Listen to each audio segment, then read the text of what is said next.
آپ دیکھ رہے ہیں روشن پاکستان نیوز۔ وزیر اعلیٰ پنجاب سردار عثمان بزدار آج مختلف افتتاحی تقریبات میں شرکت کرنے کے لیے ساہیوال پہنچ گئے۔ سردار عثمان بزدار نے کول پاور پلانٹ کے احاطے میں شجر کاری مہم کے تحت پودا لگایا۔ وزیر اعلیٰ پنجاب سردار عثمان بزدار نے ساہیوال کول پاور پلانٹ کے کنٹرول روم کا بھی دورہ کیا۔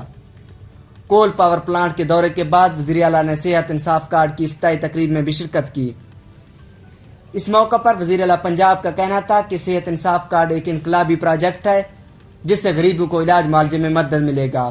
صحت انصاف کارڈ ماضی کی روایات کے برعکس عام منصوبہ نہیں بلکہ ایسا پروجیکٹ ہے جس سے مالی دشواریوں کا شکار سفید پوش لوگ عزت و احترام سے نجی ہسپتالوں میں علاج کی سہولتیں حاصل کر سکیں گے۔ وزیر اعلیٰ پنجاب اور وزیر صحت پنجاب ڈاکٹر یاسمین راشد نے مستحق افراد میں انصاف کارڈ تقسیم کیے۔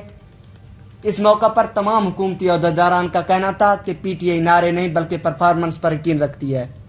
حشمت بلوچ، روشن پاکستان نیوز، اسلام آباد۔